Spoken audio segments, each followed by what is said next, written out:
Welcome to the Purposeful MD podcast. As a physician, you've sacrificed so much of your life for other people, your patients, your family, your friends, and your colleagues. What would it feel like to spend time doing what you enjoy and to live without guilt? I'm your host, Dr. Laura Sutton, a family physician, certified coach, and business owner. If you're a medical professional on a journey towards your most purposeful life, a life with more time and energy, and ultimately more joy, then this is the podcast for you. Welcome to another episode of the Purposeful MD podcast. And today I'm going to be talking about setting and maintaining boundaries. And it's such an important topic to me and such an important topic with clients that I coach.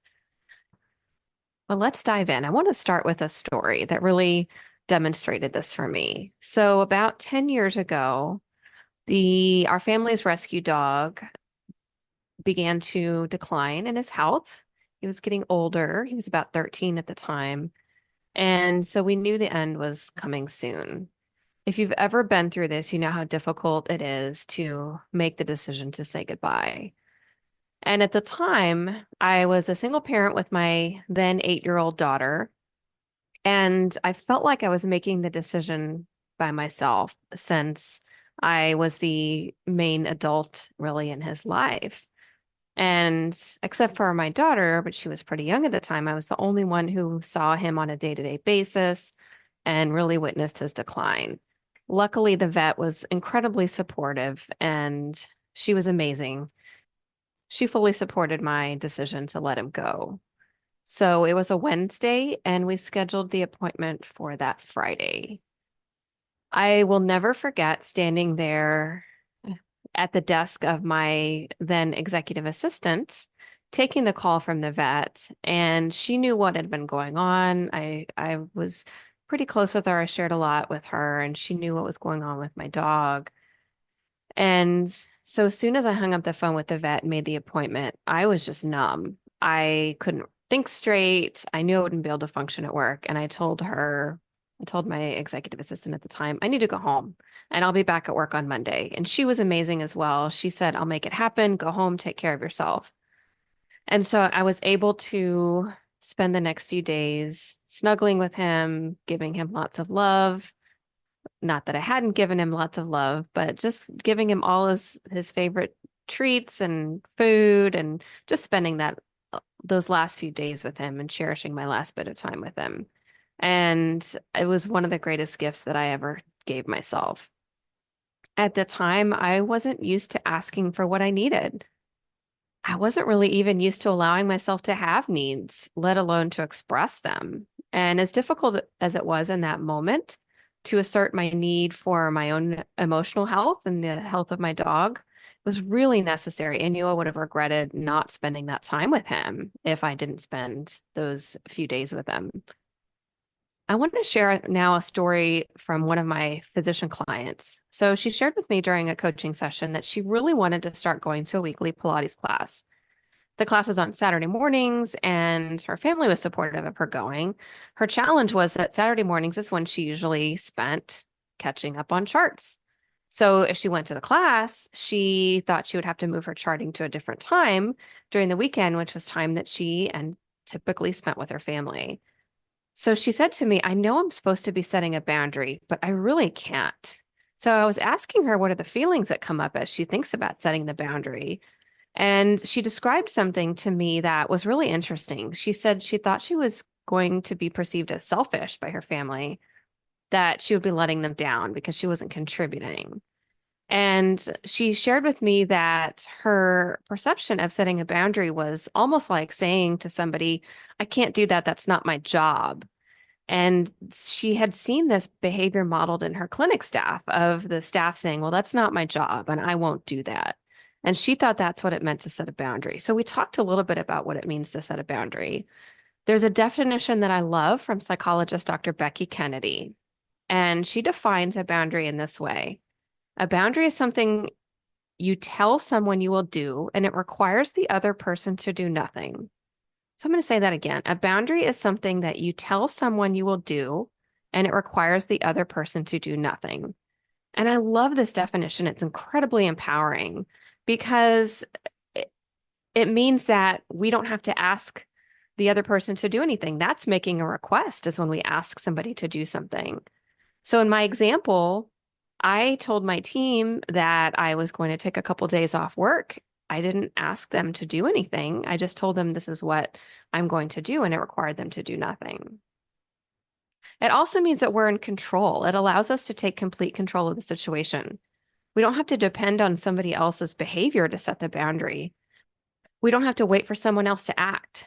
We have total control over the boundary, since our behavior is the only behavior that is necessary for that boundary to be set. And what that does is that helps to release some of the guilt that comes with setting boundaries. So if you are a physician or APC or other medical professional, you probably have some guilt that comes up when you think about asking somebody to do something. When we were in training as a physician, I know, at least when I was in training, we were asked to do a lot of things that weren't really within our job description, but we were expected to do. So things like transporting patients or going to fetch x-rays from the radiology department in the basement. This was the days before digital films. Or things that just might not have been a necessary part of our training, but we were asked to do them. And we were evaluated based on our willingness to do these tasks, even though they weren't needed, they weren't necessary for our training. And so we were literally rewarded for being a team player in school and performing these tasks. It was unheard of, unthinkable to say no to a resident or an attending who asked us to do those things. And so our brains are wired towards saying yes to doing things that just may not be necessary for us.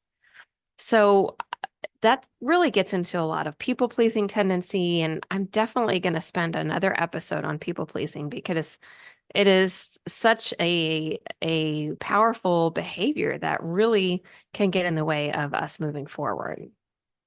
Just know that we've really been programmed from our early childhood to people please and to please the people around us. We were rewarded for it. Maybe when we were in grade school, we were given good grades. Maybe we were rewarded for it by our parents or teachers or mentors. And so we still live with this notion that it's wired within us to please other people and to do things for other people, even if they might not necessarily align with what our needs are. So if you're at this point and you're thinking, yeah, that sounds great. Setting boundaries sounds great, but what about the impact on everybody else? If I set a boundary, it's going to have an impact. And this is likely true. It might have an impact on people around you. And a lot of times it's people that are important to us, our family, our spouse or partner, our children, our colleagues, our patients. And it's going to bring up a lot of emotions. And we talked about managing through those emotions in episode 5. So I'd encourage you to go back to that episode. If you're really thinking about all these emotions that are coming up as you set boundaries, go back and listen to that episode so you can manage through those emotions. And I want to share a quote with you that's been really impactful for me as I think about setting boundaries and as I practice, because this is a practice for me every single day. It's author and researcher Danielle Kepke. She says, "What if they get mad at me? If people get mad at you for having boundaries, it means they've benefited from you not having any. You don't need to keep people happy every minute of the day. You are not responsible for other people's feelings. If someone has a reaction to your boundary, you didn't make them react. You chose to voice your feelings and needs. They chose their reaction. You cannot control what the other people do." So that's the quote on how to respond when other people get mad at us for having boundaries. It's so incredibly powerful that another person may have benefited from us not having any boundaries, and their reaction is a reflection of them, and it's not us. And we cannot control what the person does. We can't change how somebody else is going to respond. The beautiful thing about setting boundaries and the impact on people around us is that when we start to set boundaries, we are giving permission. We are setting an example. We are giving permission for other people to set boundaries. And this is great behavior to model for our children or our patients.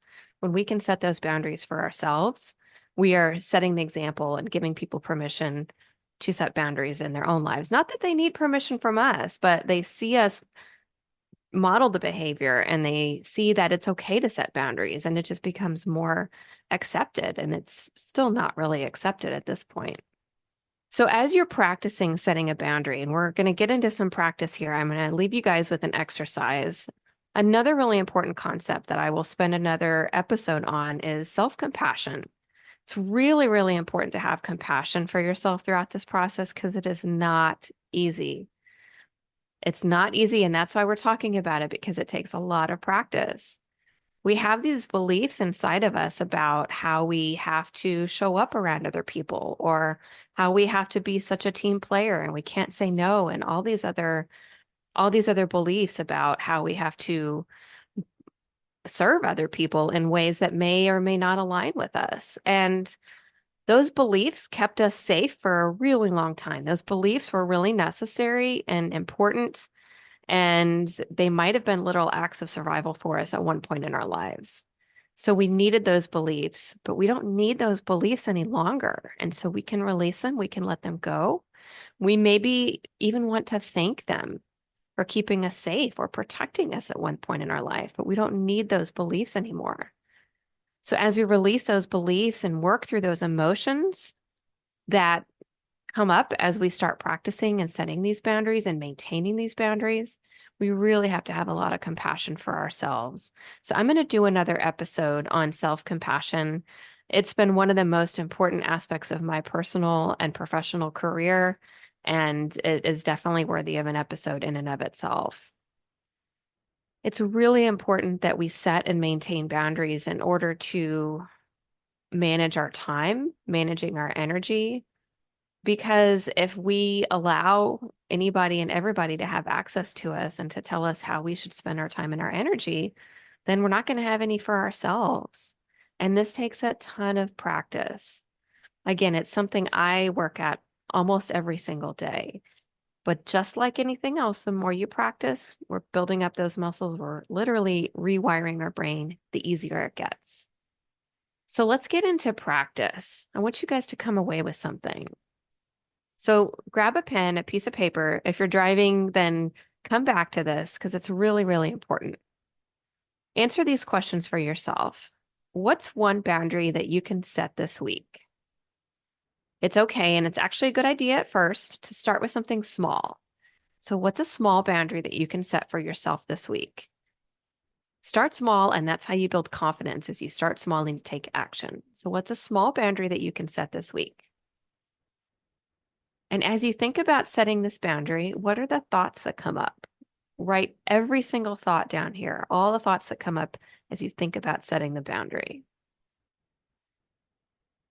For each thought, ask yourself, is the thought true? If it's not true, what is the truth that's related to that thought? And then the last question is, what permission do you need to give yourself to set this boundary? And I give you whatever permission that you need to set this boundary. I really encourage you to practice this. Send me an email. Let me know how this goes for you. Because like I said, I'm on this journey right there with you. I'm practicing every single day. My email is Laura, Laura, at thepurposefulmd.com. Send me an email. I'd love to hear from you about how this practice is going for you. And just know that you've got this. This is hard work, and I'm here with you every step of the way. Have a great week, and we'll see you next time. Thank you for listening to the Purposeful MD podcast. If you like what you hear, please rate and review the show. Please also visit my website, www.thepurposefulmd.com, for free downloads or to discuss working with me as your coach.